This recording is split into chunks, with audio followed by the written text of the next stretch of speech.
Assalamualaikum warahmatullahi wabarakatuh. Nahmaduhu wa nusalli ala rasulihil karim, amma ba'du. Qala Allah Ta'ala fil Qur'anil Karim, a'udzu billahi minasy syaithanir rajim. Bismillahirrahmanirrahim. Kuntum khaira ummatin ukhrijat lin-nas ta'muruna bil ma'ruf wa tanhauna 'anil munkar wa tu'minuna billah.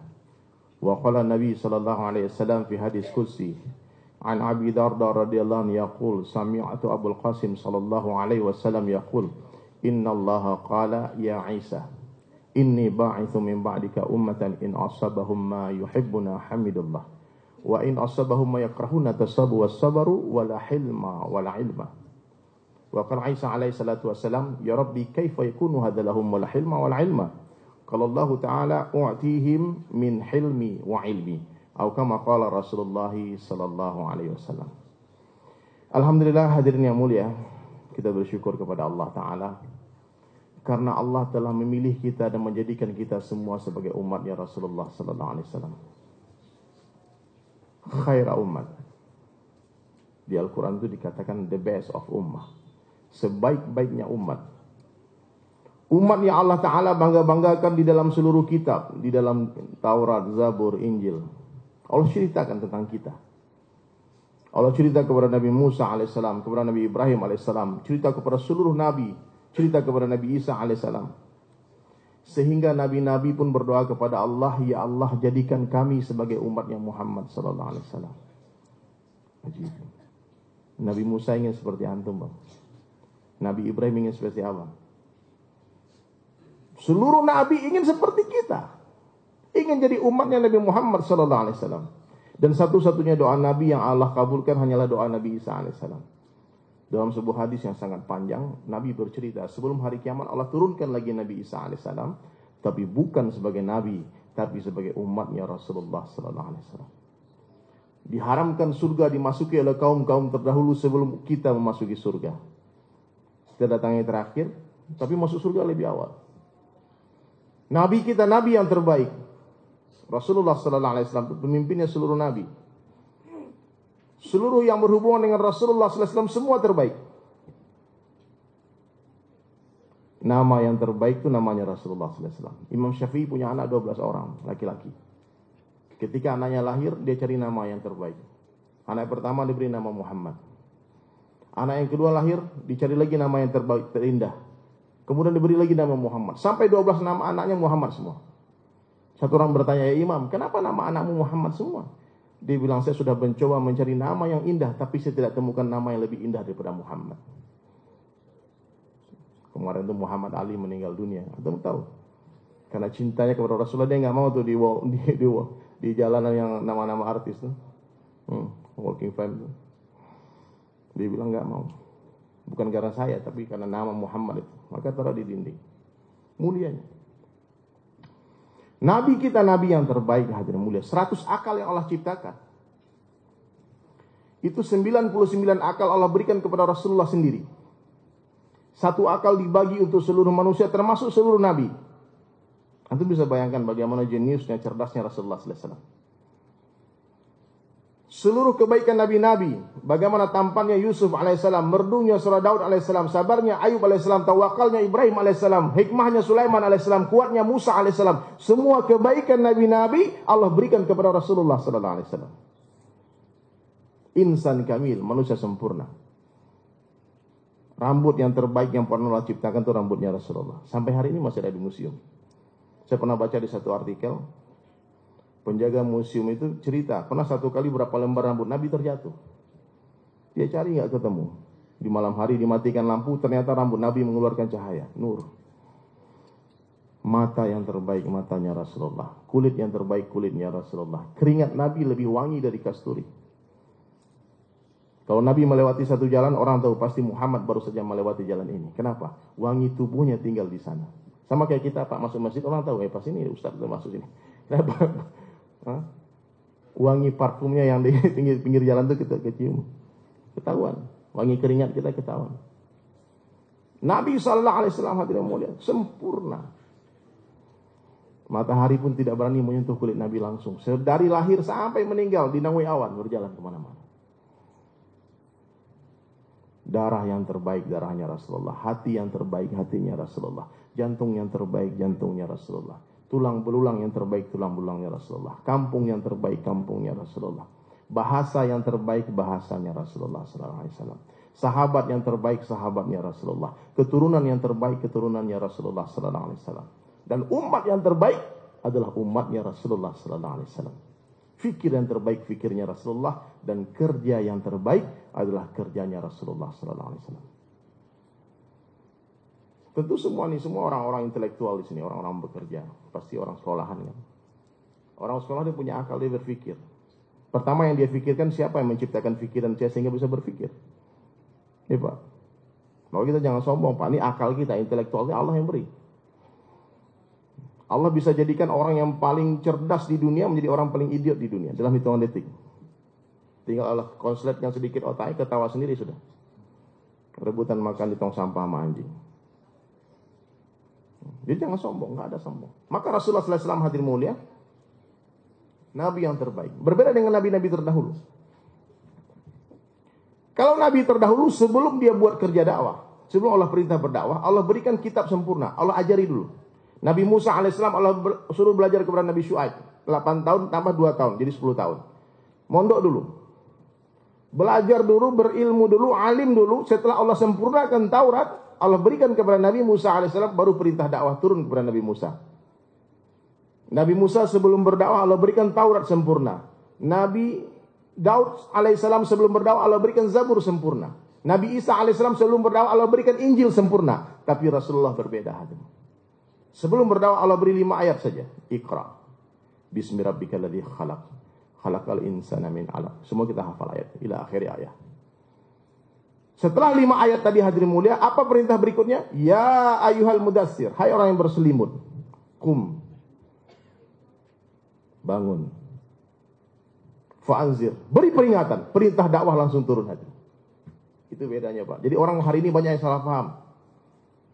Dia pikir kamu kalau nggak berilmu nggak boleh berdakwah. Itu kefahaman Bani Israel, Pak. Harus berilmu dulu, harus alim dulu, baru berdakwah. Nabi Musa itu punya anak buah namanya Nakib. Jumlahnya kurang lebih 70 orang. Dia boleh ikut membantu dakwahnya Nabi Musa alaihissalam dengan syarat harus hafal dulu Taurat. Harus berilmu dulu, baru boleh berdakwah. Nabi Isa alaihissalam punya murid namanya Hawarin. Kurang lebih 70 orang juga. Dia harus hafal dulu Injil, baru boleh berdakwah. Kalau tidak ada ilmu, bukan ulama, tidak boleh berdakwah. Itu nabi-nabi terdahulu, itu Nasrani dan Yahudi. Ilmu syaratnya, ilmu pertama dulu. Allah berikan kitab sempurna, baru berdakwah, itu Nabi Isa alaihissalam. Tapi Rasulullah beda. Dakwah dulu, baru Allah berikan ilmu. Itu bedanya, Pak. Umatnya pun begitu. Nabi katakan, balighu anni walau ayah. Sampaikan oleh kalian walaupun 1 ayat. Ini semua sudah Al-Fatihah, 7 ayat itu. Jadi kita tidak ada alasan lagi alibi mengatakan saya tidak ada ilmu, saya tidak boleh berdakwah. Kecuali antum tidak hafal Al-Fatihah, tidak bisa syahadat. Tapi kalau sudah bisa mengucapkan 2 kalimat syahadat, keyakinan kita mesti disampaikan. Maka syarat orang masuk Islam itu pertama, Pak, dia bersih-bersih badan, dia syarat. Yang ketiga, dia mesti mengabarkan keislamannya, dia mesti berdakwah. Dia kasih tahu orang saya Islam. Dia deklarasikan, dia proklamirkan dia orang Islam. Jadi hadirin yang mulia, kalau saja nabi-nabi terdahulu seperti sebuah mesin yang bisa mencetak 1000 buku, Rasulullah sallallahu alaihi wasallam seperti sebuah mesin yang bisa mencetak 1000 mesin. Coba tuh pikir saat, apa bedanya?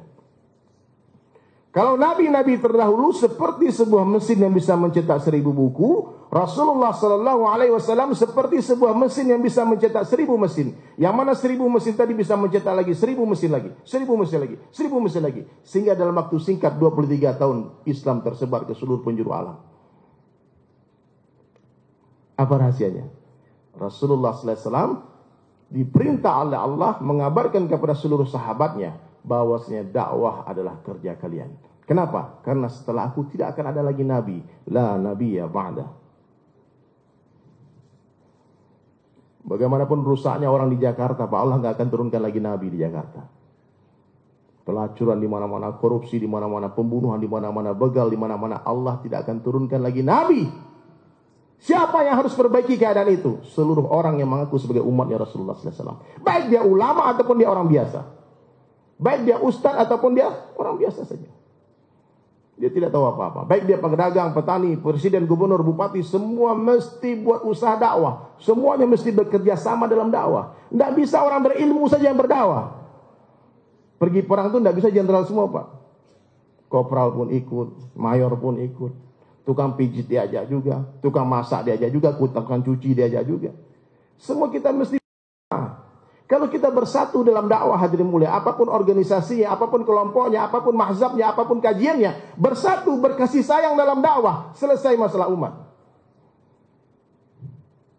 Apapun partainya, semuanya, terserah. Apapun sukunya. Kita tidak boleh berpecah dalam dakwah, mesti ukhuwah dijaga dalam sini. Ajak manusia kepada Allah. Qul hadhihi sabili ad'u ila Allah. Katakanlah wahai Muhammad kepada seluruh umatmu, hadhihi sabili, inilah jalanku. Ad'u ila Allah, ajak manusia kepada Allah, bukan ajak kepada kelompok, bukan ajak kepada partai, bukan ajak kepada mazhab, bukan ajak kepada golongan kita, bukan, ajak kepada Allah saja. Paham enggak, Pak? Jadi enggak ada lagi asobiah bangga-bangga, Pak. Saya Muhammadiyah ini, terus kenapa? Saya NU nih, terus? Kalau Bapak NU kenapa, Pak? Saya ini orang Padang loh. Terus kalau Bapak orang Padang kenapa? Apa orang Padang lebih baik daripada orang Jawa? Kamu nggak ngerti, saya ini orang Arab nih, keturunan Nabi nih. Nggak ada urusan mau keturunan Nabi, mau keluarga Nabi. Kalau kamu nggak bertakwa, hina dalam pandangan Allah. Yang mulia hanya bertakwa saja. Nah, jadi hadirin mulia, dijelaskan di dalam Al-Quran, kita mesti berbangga kepada nisbat satu Islam. Wa man ahsanu qawlan mimman da'a ila Allah. Siapakah yang qaulannya? Antum kalau buka kitab tafsir. Saya bukan ahli tafsir, tapi saya baca-baca saja. Itu ulama menjelaskan qaulan itu maknanya perkataan, perbuatan dan tulisan. Jadi siapa saja yang tidak bisa berucap, dia bisa menulis. Antum bisa menulis, bisa berbuat, berakhlak. Itu dakwah. Mimman da'a ila Allah, daripada orang yang berdakwah kepada Allah. Jadi qaulan itu disamakan dengan dinan. Siapakah yang agamanya yang lebih baik daripada orang yang berdakwah mengajak manusia kepada Allah? Siapa, Pak? Pertanyaan Allah tidak perlu dijawab karena tidak ada jawabannya. Sampai detik ini, Pak, setiap majelis saya tanyakan, Ustadz, Kiai, Tuan Guru, Ajengan, Maulana, Syekh, tolong jawab pertanyaan saya. Apakah ada perintah Allah yang lebih besar dari dakwah? Sampai hari ini belum ada satu orang pun yang berkicau mengatakan ada. Ada, Pak? Mana lebih penting dakwah, Pak? Daripada sholat? Daripada haji, umrah, zakat? Dakwah yang lebih penting. Orang sholat belum tentu dakwah, Pak. Sholat, dakwah itu kata Rasulullah SAW, umul fardu, ibu dari segala amalan. Kalau kita dakwahkan itu dakwah, insya Allah orang yang kita dakwah dia akan sholat, dia akan zakat, dia akan puasa, dia akan haji. Tapi orang haji belum tentu dakwah. Orang zikir belum tentu dakwah. Orang kajian belum tentu dakwah. Tapi orang dakwah pasti belajar. Dia pasti akan haus akan ilmu. Dia pasti akan sholat. Jadi apa yang harus kita dakwahkan hari ini keluar sana? Dakwahkan dakwah itu sendiri. Multi level akhirat. Itu orang-orang non-muslim. Dia pelajari cara dakwahnya Rasulullah. Bagaimana bisa berkembang. Maka terciptalah itu multi level marketing itu. Dijanjikan royalti. Allah Ta'ala menjanjikan royalti juga. Kalau kamu ajak satu orang berbuat kebaikan, kamu dapat royalti 100% sempurna amalan orang itu. Bukan 10%, bukan 2%, 1%. 100%. Jadi dakwah ini adalah pekerjaan yang paling bergengsi dalam pandangan Allah. Perintah Allah yang paling dahsyat. Perintah Allah yang paling besar. Kenapa? Karena Allah sendiri buat dakwah. Wallahu yad'u ila daris salam. Sesungguhnya Allah itu da'i mengajak manusia kepada surga. Kalau Allah subhanahu wa ta'ala Allahu Akbar, maka sudah tentu kerja Allah kerja yang maha besar. Dan orang-orang yang buat dakwah adalah orang-orang besar dalam pandangan Allah. Janji yang Allah janjikan, pahala yang Allah janjikan hadirin mulia untuk orang buat dakwah begitu besar. Bahkan tidak ada pahala yang lebih besar daripada pahala dakwah. Kalau saja pahalanya begitu besar mengajak orang kepada Allah hadirin mulia, maka meninggalkan dakwah dosanya sangat besar. Dakwah itu bahasa Arab. Kalau bahasa Indonesianya artinya mengajak. Bukan mengajar, Pak. Ceramah ini, Pak, gerak lidah, Pak. Mudah, ini bagian kecil dari dakwah.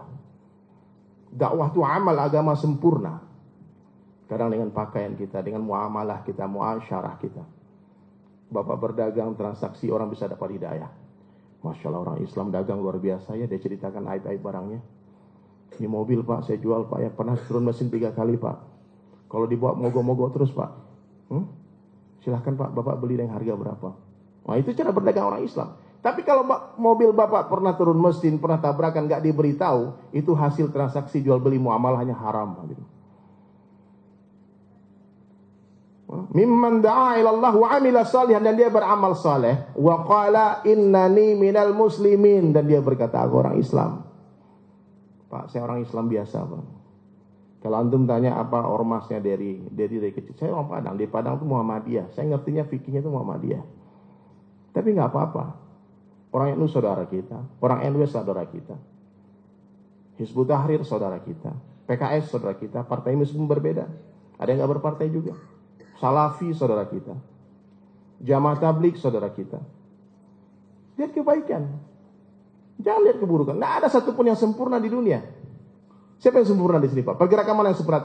Tolong berdiri di sini Pak. Jelaskan pergerakannya. Gak ada yang sempurna hari ini. Kita terpisah 1400 tahun dari Rasulullah sallallahu alaihi wasallam. Ada orang kajian hebat, salafi, kajian dahsyat, menyelidiki hadis-hadis sahih. Kita perlu ini dalam Islam. Orang yang menjaga kemurnian hadis Nabi sallallahu alaihi wasallam. Ada yang otentik. Ada jamaah tabligh kerja yang ngajak orang gila masuk masjid. Ke diskotik, ke kafe, preman-preman tukang bacok. Ini kiai nggak bisa buat Pak. Ustadz nggak bisa buat, nggak berani Pak. Kalau saya nikah saya bukan ustadz. Maka saya nongkrong saya di kafe, kalau di Bali itu saya kan di Bali tinggal. Hari-hari Pantai Kuta saya pakai kayak gini aja. Saya nggak ngomong agama. Saya cuma jalan saja. Kadang-kadang orang ikut di belakang. Saya lagi jauh lah nih keliling dengan teman-teman. Tiba-tiba ada bule 4 orang ikut di belakang. Diikuti kita jalan sampai ke masjid. Sampai di masjid ditanya, hey brother, kamu beli pakaian tuh kayak di mana tuh? Baju tuh kayaknya asik gitu. Pasti kamu pakai baju tuh dingin ya katanya. Angin-angin gitu. Iya, longgar. Soal kenapa? Ini cara pakainya. Bukan orang Islam aja Pak. Yesus bajunya kayak gini Pak. Dia tahu. Ada kerja bagi-bagi tugas Pak. Bagi-bagi tugas. Ada tugas yang bisa dikerjakan orang tabligh. Datang ke rumah. Berani Pak? Ketuk rumah orang Pak? Gak berani Pak. Orang tabligh setinggi apapun tiang rumah orang Pak. Setinggi apapun pagarnya dia gedor Pak. Assalamualaikum. Keluar orangnya. Apa kamu? Assalamualaikum Pak, maaf Pak, kita saudara Pak, karena kalimat la ilaha illallah Pak. Udah, sunnah ya Allah, makasih ya Allah, makasih. Ya Allah hidayah, ya Allah hidayah. Itu tabligh spesialnya. Anti tanya hadis nggak ngerti mereka, kecuali ulama-ulamanya. Karena mereka kelebihannya di sana. Dia carikan guru, kalau kata guru kita Ustaz Nuruddin Al-Banjari di Bogor. Kerjanya orang-orang tabligh itu mengajak orang dari neraka ke pintu surga.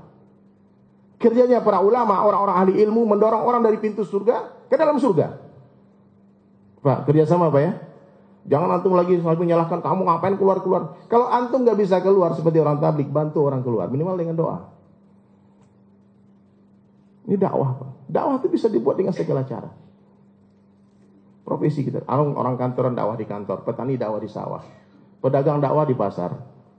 Seniman-seniman dakwah dengan karya-karya positif. Jangan dihujat juga Pak. Gak semua orang bisa bernyanyi. Kemarin saya ketemu kawan di Bali, tukang bikin tato Pak.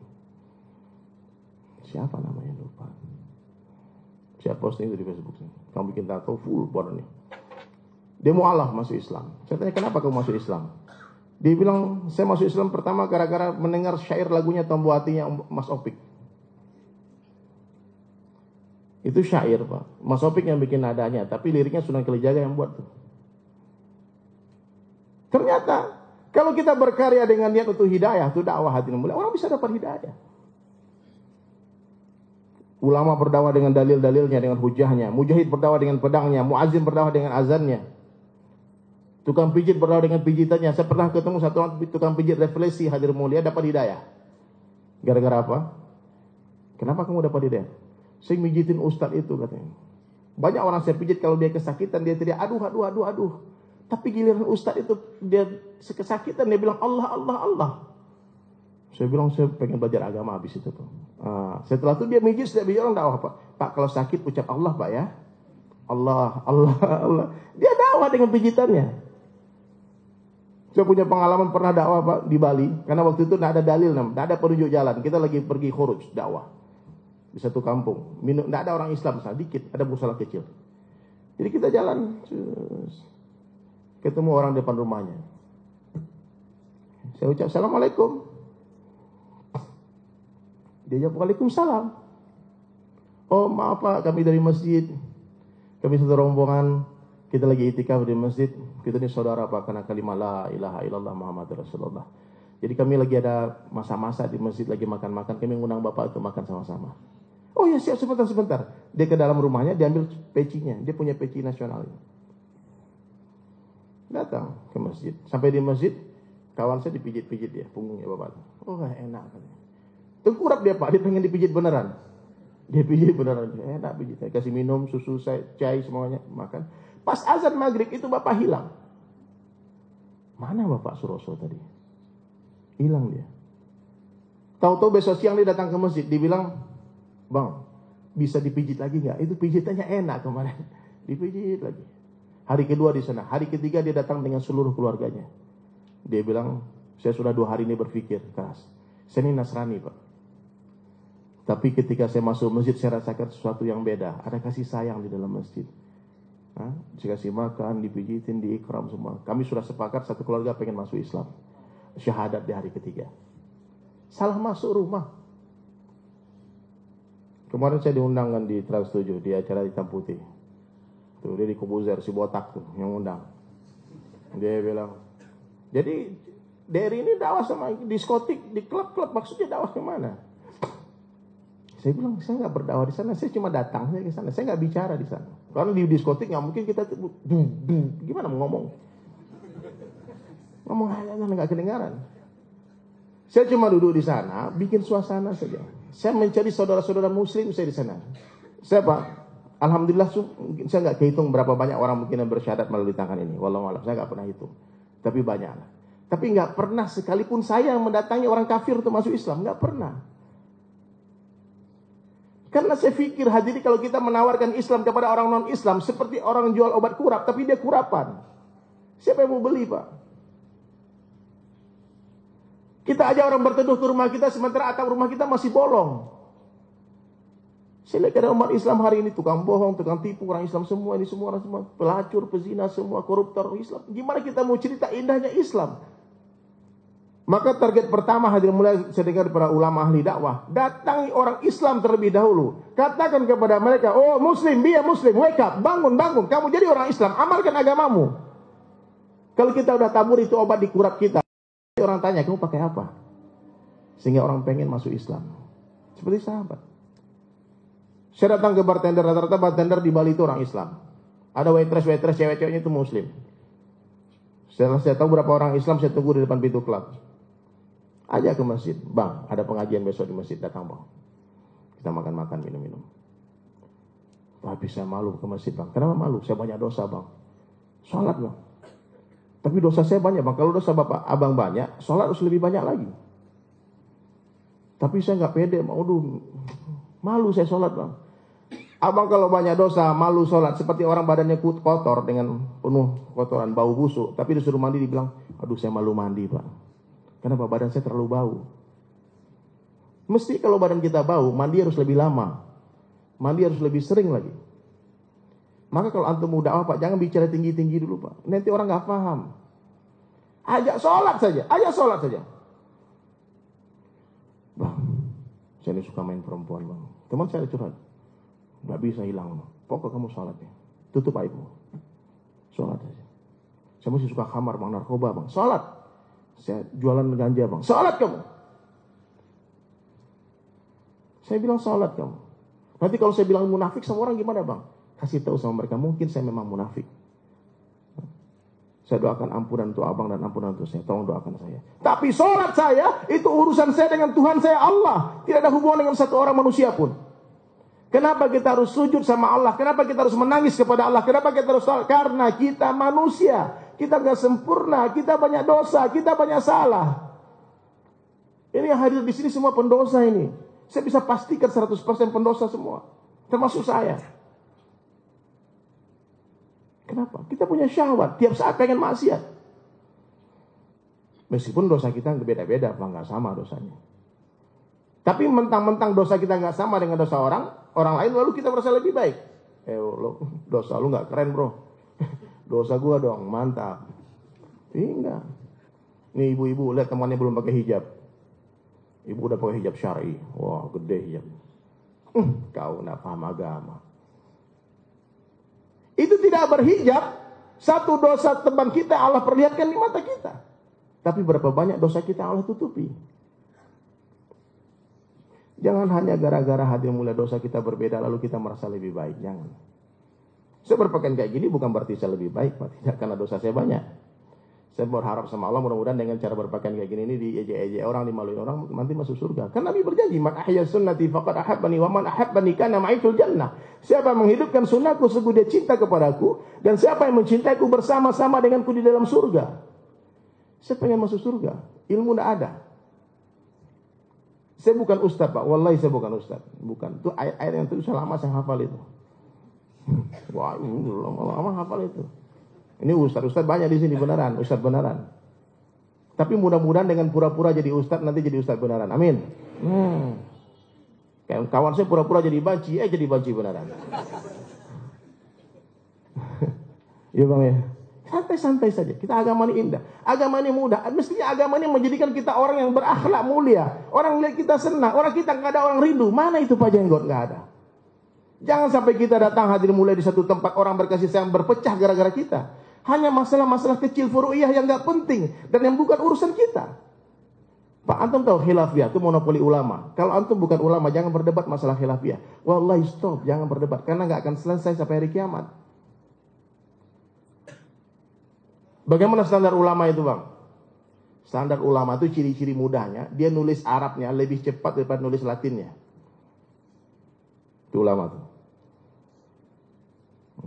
Paham? Orang Indonesia ya, orang Arab itu jelas sudah Arab dia jago. Tapi kalau orang di Indonesia ini kita mau tahu mana yang ulama, mana yang tidak, ya jelas dia di pesantren, dia di madrasah bertahun-tahun, dia sudah mempelajari kutubus sittah, bahkan dia menghafal kitab Bukhari, Muslim dan sebagainya, dan dia hafal Quran. Dia belajar tafsir. Banyak masalah ilmu agama dia pelajari. Itu ulama. Biasanya ulama Pak nggak banyak ngomong Pak. Dia nggak banyak debat. Yang ribut tuh kadang-kadang tuh yang baru merasa jadi ulama. Orang baru belajar silat Pak. Itu tiap sebentar mau ngantam banyak berantem orang. Maka di banyak masjid terjadi kerusuhan. Kerusuhan di dalam masjid. Ribut. Kelompok ini ribut dengan kelompok ini. Gara-gara apa? Sederhana saja. Kunut. Kunut itu gimana Pak? Saya mau tanya Bapak. Kunut itu sunnah apa tidak? Sunnah. Tidak kunut sunnah apa tidak? Sunnah juga. Dua-duanya sunnah. Imam Syafi'i dengan Imam Maliki nggak bermasalah masalah ini. Meskipun mereka berbeda pendapat, mereka guru dan murid, tapi mereka tidak pernah membesarkan persoalan ini. Maknanya kalau ini di depan imamnya berkunut, yang bakal nggak ikut kunut. Yang nggak kunut nggak kunut. Tapi ini adalah masalah khilafiyah, furu'iyah. Ranting-ranting di sebuah pohon itu, ranting itu di pohon ada atau tidak ada, pohon tetap hidup. Yang penting akarnya masih benar, Pak. Kalau kalimat tauhid hadir mulai thaibahnya tidak dirubah, berarti dia masih Islam, Pak. Syahadatnya nggak diganti-ganti. Tapi kalau ada sekarang ada sekelompok orang dia ganti syahadat ditambah dengan kalimat yang aneh-aneh, dia keluar dari Islam. Dia hina sahabat Nabi, yang Nabi Allah sendiri telah katakan mereka radhiyallahu anhum wa radu'an. Wasabiqunal awwalun minal muhajirin wal ansar walladzina tabawwa'u bi ihsan radhiyallahu anhum wa radu'an. Ada kelompok yang menghina sahabat, out dari Islam, kafir mereka. Maka antum jangan suka mengkritik sahabat, Pak. Ya. Apapun namanya, mau Syiah, kayak mau Sunni, kalau dia hina sahabat kafir. Nah, jadi hadirin mulai ini Islam. Mudah, ad-dinu yusrun, agama itu mudah. Agama itu indah. Allah Subhanahu wa taala Maha indah dan mencintai keindahan. Islam mengajar kita berbuat baik kepada orang yang berbuat jahat kepada kita. Senantiasa melihat kebaikan orang, dua mata kanan untuk melihat kebaikan orang, mata kiri melihat keburukan diri sendiri. Itu yang diajarkan Islam. Datangi umat dari pintu ke pintu, lorong ke lorong, bicara dari hati ke hati, besarkan Allah. Wa rabbaka fakabbir, itu perintah awal dalam Islam. Besarkan Allah. Nama kita kecil enggak masalah, Pak. Orang nggak kenal kita nggak masalah. Yang penting dia kenal Allah. Kalau Bapak kaya hari ini, kasih tahu semua orang, ini kekayaan saya, Allah yang punya. Allah yang beri. Dia Al-Ghani, yang maha kaya, Al-Mughni, yang memberikan kekayaan kepada seorang kaya. Kalau beri jabatan, katakan jabatan saya ini Allah yang beri. Bukan karena saya cerdas, tidak. Tapi Allah angkat saya jadi pejabat. Banyak yang lebih hebat dari saya, tapi dia nggak naik pangkatnya. Kalau Allah berikan kita popularitas hari ini, katakan popularitas ini Allah yang menjadikan saya populer. Bukan karena saya ganteng, tidak. Bukan karena saya pintar, suara saya merdu, tidak. Saya malah nggak bisa nyanyi, Pak. Tapi nyanyi saya booming, Pak. Lagu saya dikenal semua orang. Tidak bisa nyanyi. Saya dulu gitaris, dulu metal, kan. Tiba-tiba ada studio, saya bilang, saya pengen jadi penyanyi ya. Nyanyi-nyanyi, Pak. Lagu-lagunya. Siapa yang lakukan? Allah. Ya, Pak, ya. Jadi Allah, kembalikan semua kepada Allah. Nanti Allah pertanyakan pertanggungjawabannya. Gunakan popularitas untuk dakwah. Gunakan jabatan untuk dakwah. Gunakan harta untuk dakwah. Gunakan kekuatan fisik kita untuk dakwah. Kenalkan orang kepada Allah. Kasih tahu semua orang. Hubungkan hati orang kepada Allah. Bagaimana caranya perbaiki lisan kita, Bu? Mulai hari ini hati-hati bicara. Ya. Mulai hari ini jangan pernah berbicara apapun, apalagi di bulan Ramadan, kecuali melibatkan Allah dalam setiap pembicaraan kita. Maksudnya gimana? Kalau nggak ada Allah, diam. Kalau nggak ada Allahnya, diam. Jangan bicara. Karena bisa jadi itu sia-sia atau dosa. Sekarang ini, kalau kita tidak pahami ilmu ini, kita mengatakan, kita ketemu hari ini ya, kita jumpa hari ini. Tidak. Kita tidak berjumpa, Pak. Namun kita dijumpakan oleh Allah. Sebentar lagi kita tidak berpisah, namun kita dipisahkan oleh Allah. Kita tidak hidup, namun kita dihidupkan oleh Allah. Suatu hari nanti kita tidak mati, namun kita akan dimatikan oleh Allah. Hadirin semua tidak duduk, namun didudukkan oleh Allah. Tadi saya dari Cibubur ke sini tidak berjalan, namun diperjalankan oleh Allah. Libatkan Allah. Kalau panas, kasih tahu Allah kasih panas. Kalau dingin, kasih tahu Allah yang kasih dingin. La ilaha illallah. Kalau puji anaknya cantik, katakan Masya Allah. Kalau dapatkan nikmat apa, katakan Alhamdulillah. Banyak doa-doa yang diajarkan Rasulullah SAW. Lihat keindahan alam, katakan Subhanallah. Kehilangan barang, katakan Innalillahi wa inna ilaihi raji'un. Maka mulai hari ini jangan lagi mengatakan besok kita ketemuan di mall ya. Aku tunggu loh, awas kamu gak datang ya. Jam 3 tap ya, kita datang di mall. Awas kamu. Sepertinya perkataan itu biasa, tapi Allah benci dengan kalimat itu. Karena di dalam kata-kata itu ada kekufuran. Mestinya katakan besok, insya Allah kita ketemu di mall. Insya Allah. Karena gak ada jaminan, Pak. Siapa yang menjamin kita hidup sampai nanti asar? Saya biasanya habis pengajiannya, Pak, ada aja yang mati, Pak. Saya gak ada nakutin loh. Kenapa? Kematian tidak mencari orang tua, tidak mencari orang sakit. Maka bilang, abang tanya, apa judulnya? Kasih tahu dunia sementara, akhirat selamanya. Ini kalimat kalau kita pahami, Pak, kita malas, Pak. Malas mencintai dunia. Bukan bekerja. Bekerja malas gak boleh, Pak. Malas kita menumpu-numpu harta di dunia. Mengagung-agungkan dunia, dan gak berminat lagi. Cita-cita gak ke dunia lagi. Karena dunia sementara. Dalam sebuah ayat dalam Al-Quran, Allah sendiri katakan satu hari akhirat sama dengan 1000 tahun dunia. Bahkan ayat lain mengatakan satu hari akhirat 50.000 tahun dunia. Sahabat ketika mendengarkan ayat ini berlari keliling-keliling Madinah. Katakan sungguh tidak ada kehidupan kecuali kehidupan akhirat. Wallahi tidak ada kehidupan kecuali kehidupan akhirat. Tidak ada kehidupan kecuali kehidupan akhirat. Tidak ada kehidupan kecuali kehidupan akhirat. Ingat ini. Tipu-tipu di dunia. Kalian pengen tahu perbandingan dunia dengan akhirat, kata Rasulullah SAW. Celupkanlah ujung jari telunjuk kalian ke samudera yang luas. Dan lihatlah satu tetes air yang ada di ujung jari kalian. Hadhihi dunia, itulah dunia. Nothing, tidak ada apa-apanya. Kalau saja harga dunia dalam pandang Allah sama dengan 11 sayap nyamuk, wallahi orang-orang kafir yang ingkar di luar Allah, mau sujud kepada Allah, tidak akan diberi minum walau seteguk air pun. Maka jangan iri, Pak, ngeliat orang kafir kaya di dunia ini. Jangan iri.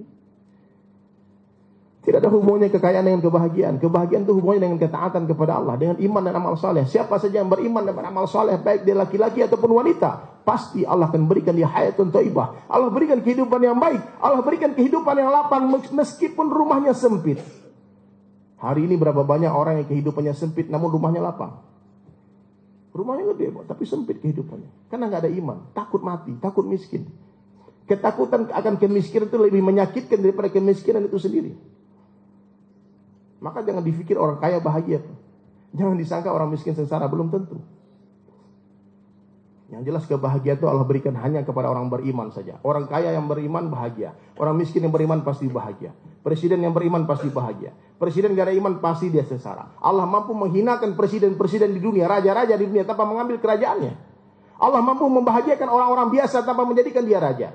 Allah mampu menyengsarakan orang-orang kaya tanpa mengambil hartanya. Begitu juga Allah mampu membahagiakan, memuliakan orang miskin tanpa memberi dia harta. Kebahagiaan manusia in the hand of Allah. Kalau kita dapatkan Allah, kita pasti akan dapatkan segala-galanya. Tapi kalau kita kehilangan Allah, kita akan kehilangan segala-galanya. Nah, ini yang penting kita paham. Dunia sementara, cantik sementara, tampan sementara, miskin sementara, kaya sementara, sedih sementara, bahagia sementara, hina sementara, mulia sementara, jadi pejabat sementara. Kita duduk di sini pun sementara saja. Bahkan matahari yang kita lihat terbit di ufuk timur setiap hari dan tenggelam di ufuk barat itu pun sementara saja. Gak lama lagi Allah hancurkan itu matahari. Makanya hadirin dirahmati Allah Subhanahu Wa Taala. Alihkan cinta kepada kampung akhirat, tempat kehidupan yang abadi selama-lamanya. Dikumpulkan seluruh kenikmatan dunia dari zaman Nabi Adam alaihissalam sampai manusia terakhir. Dikumpulkan seluruh kenikmatan dunia. Lalu dibandingkan dengan kenikmatan satu orang ahli surga, maka kenikmatan seluruh di dunia ini, seluruh kenikmatan dunia bagaikan satu tetes air berbanding samudra yang luas. Seluruh kehinaan, penderitaan, musibah di dunia dikumpulkan, kemudian dibandingkan dengan penderitaan satu orang ahli neraka, maka seluruh penderitaan di dunia bagaikan satu biji darah saja, tidak ada apa-apanya. Antum tahu selama-lamanya itu berapa tahun? Kira-kira tahu berapa tahun? Selama-lamanya itu berapa tahun? Imam Ghazali berikan tamsilan biar kalian berpikir, biar kita berpikir. Seandainya seluruhnya dipenuhi dengan biji-bijian, setiap 100 tahun sekali satu ekor burung memakan satu biji. 100 tahun lagi balik lagi makan satu biji lagi. Suatu hari nanti habis itu biji-bijian, tapi akhirat nggak akan habis selama-lamanya. Cantik selama-lamanya. Semakin hari semakin cantik, cantik, cantik, cantik, cantik terus. Bahagia, bahagia, nggak ada susahnya. Kaya selama-lamanya, nggak ada miskin-miskin lagi. Jadi raja selama-lamanya, nggak ada demonstran, nggak ada oposisi. Nggak akan ada masalah, nggak ada polisi di sana. Polisi nggak ada yang masuk surga. Maksudnya polisi nggak ada di surga. Polisi masuk surga banyak. Di surga nggak ada polisi lagi. Kenapa? Polisi-polisi sudah jadi raja di surga. Ya. Orang tua juga nggak ada di surga. Karena nenek-nenek pun di surga nanti jadi cantik selama-lamanya. Setiap lembar rambut bidadari berbeda warnanya. Kalau bidadari meludah ke lautan, Pak, air laut berubah jadi manis. Maka saya sekali bidadari dunia antum, Pak, suruh ludah di tehnya. Kalau manis berarti bidadari. Subhanallah. Bikin teh pahit, panggil bidadari dunia kita. Yang coba ludah sedikit. Abang pengen cek, bener gak nih manis? Kalau manis, Pak, itu bidadari beneran. Jadi hadirin mulia mungkin itu. Ada yang mau bertanya? Karena saya akan lanjutkan perjalanan ke Semarang nih, Pak. Nah, sana ada komunitas namanya Santren Delik Tobaters. Seniman-seniman tobat, Pak. Pelukis-pelukis, anak-anak band semua. Rata-rata mereka tuh takut masuk masjid karena baru belum masuk karena udah dihantam, haram loh, neraka loh. Nah, ini kita mau dekat pelan-pelan. Pelan-pelan. Ada anak metal datang. Gimana Bang, musik metal Bang? Bang, musik ente boleh metal, tapi sholat gak boleh tinggal Bang. Oh, alhamdulillah, sholat nih. Lama-lama dia sibuk sholat, gak minat lagi main musik. Mana ada ceritanya orang main musik sambil sholat sambil main musik Bang? Gak ada. Maksiat itu nikmat. Nikmat. Makanya ahli maksiat gak akan ada yang mau meninggalkan maksiat sebelum merasakan nikmatnya taat. Maka seorang da'i itu mesti cerdas. Jangan rampas kesenangan orang, tapi kita mesti mengganti kesenangan orang dengan sesuatu yang lebih nikmat. Itu dakwah. Dikit-dikit haram. Menceritakan haramnya khamar sama orang lagi mabuk tuh kebodohan, Pak, sia-sia. Lagi mabuk. Haram nanti. Dia bilang, dekat-dekat. Ambil botol, pecahin kepala itu.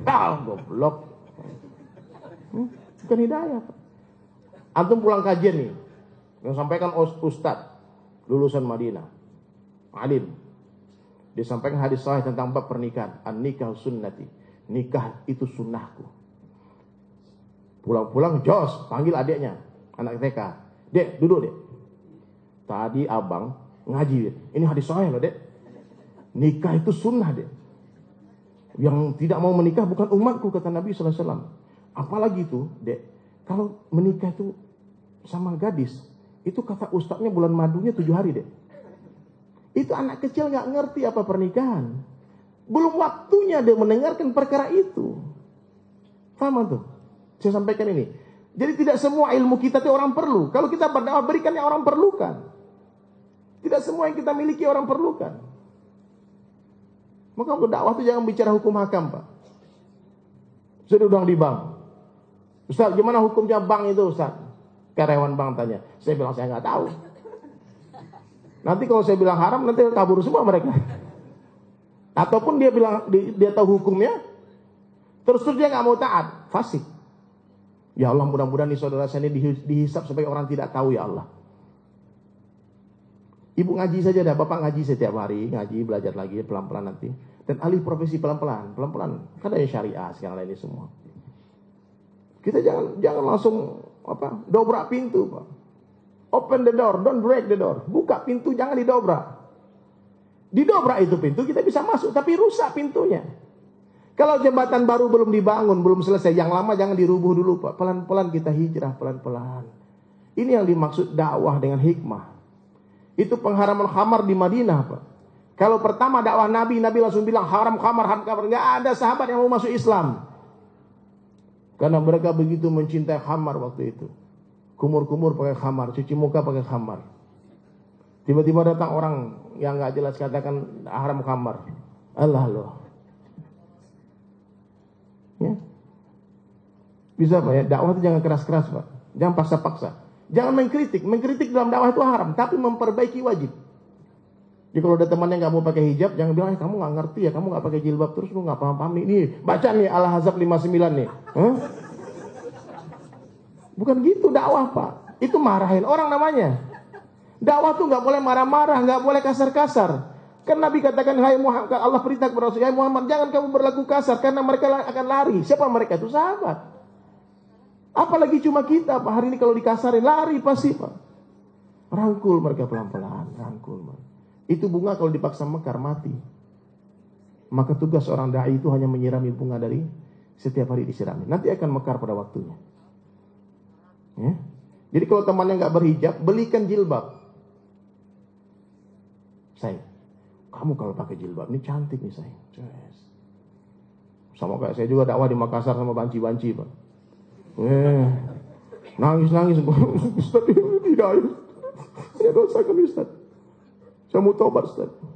Ya, alhamdulillah. Saya mau berhijab ya Ustaz. Saya bilang, kau katanya mau tobat berhijab. Ternyata hidayahnya masih itu, Pak. Jangan kalah sama banci. Banci banyak yang berhijab sekarang.